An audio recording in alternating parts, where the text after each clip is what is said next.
Hello and welcome to a virtual parent training session provided by Santa Fe College. This parent training video is funded by the U.S. Department of Education's Child Care Access Means Parents in School grant. My name is Stephanie Norman and I am the program coordinator for the C Campus program at Santa Fe College. Have you ever wondered if you should or can speak up about something that's happening with your child at school? When things aren't going well at school, you are your child's voice. You know your child's strengths, challenges, and interests. Advocating helps make sure your child has the support to thrive. In this presentation, we're going to talk about how to advocate for your child while they're at school. For some of you, this might be the first time having your child in a more formal educational setting, or maybe your child will be or is already receiving special education services. Or maybe something has come up and you're not sure how to approach the situation, either with the teacher or another staff member. Whatever the reason may be, let's learn a few tips on how to navigate these situations so that you can be your child's best advocate. So what does it mean to advocate for your child?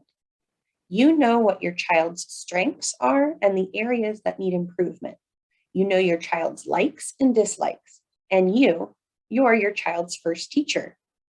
Advocating for your child doesn't mean that you have to know everything about child development and the laws, rules, and regulations, but rather advocating for your child means you speak up for your child when you feel like there is a concern. The first way to advocate for your child is to stay informed with what is going on at their school. Being involved in the PTA or PTO or some kind of parent group is an example. Reading the school's monthly newsletter and reading and responding to the teacher daily reports or weekly updates are all ways to stay informed about your child and their school. Being informed will help you identify concerns before they become a bigger issue. Request a meeting when there is a concern. Request to meet with the teacher, either in person, by phone, or virtually. Also, be sure to attend parent-teacher conferences at least 3 times a school year. Once at the beginning of your child's enrollment, another mid-year, and one more at the end of the school year. By staying informed, you will begin to build a relationship with the teacher and staff. Be sure to ask the teacher which is the best way to communicate. Is it text, email, using a classroom notebook, or a phone call? Once a preferred method of communication is established by the teacher, try to be respectful of the teacher's time. If you schedule to meet, be on time, or if you send an email, expect a few hours to go by before you get a response. Keeping this in mind will lend towards building a stronger relationship with your child's teacher. It will show the teacher that you respect their time and effort. The next way to advocate for your child is to show interest in what they are doing at school. Notice the classroom artwork. Ask questions like, "Oh, wow, I see that you used yellow and blue to make green. Tell me more about this picture." Show interest in what your child has accomplished throughout the day and tell the teacher that you've noticed their extra efforts, or share something positive the child said about the previous day. By building a relationship with your child's teacher, you may feel more comfortable sharing concerns or bringing up an issue in the future. When possible, chaperone for field trips or volunteer for school festivals. Get involved in what the school's doing. This will allow the opportunity to build relationships with other staff members and families. Advocating for your child also means highlighting their accomplishments. If your child has made progress and you feel that it is because the teacher is going above and beyond, then pass it along to the director or principal. Oftentimes, directors or administrators hear the negative feedback. So hearing from you as a parent about what you notice and appreciate will go a long way. It's okay to speak up. but gather the details beforehand so that you can communicate clearly and thoroughly. Perhaps your child is struggling with a subject in school, or you have concerns about them being teased. You want to make sure that you know the whole story, so get the facts. Write down all of the information that you can. When you go to speak with the teacher, having all of this information may help clarify what's going on. You may feel like you are stepping out of your place by coming into the classroom and speaking up about your concern, but it's your child. And again, you are your child's best advocate. It's not disrespectful for you to speak up when you have a concern.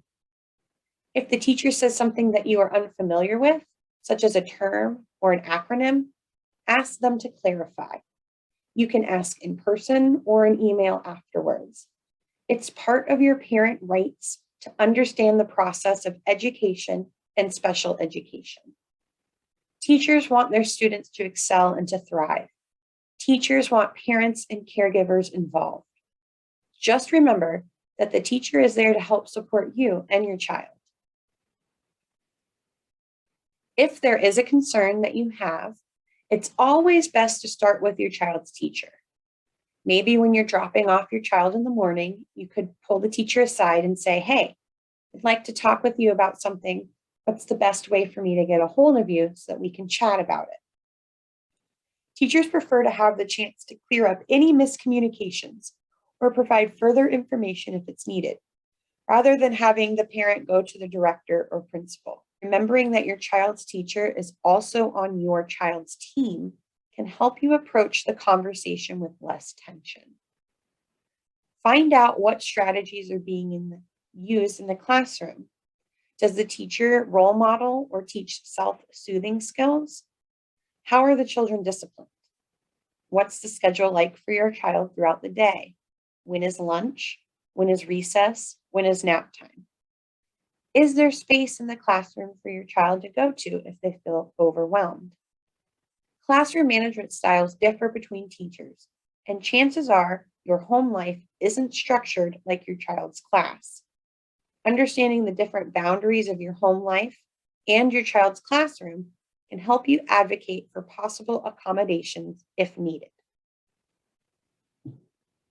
Keeping a record of things can help in various ways when advocating for your child. Be sure to document your communications with the teacher. If there's a real concern, make sure you express it in writing, either in an email or letter.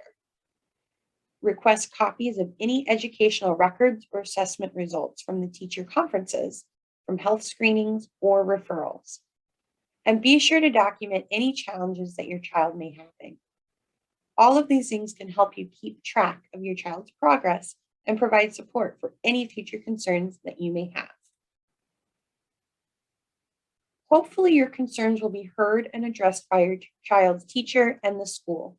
However, if you don't get to the resolution that you need, legal means are available.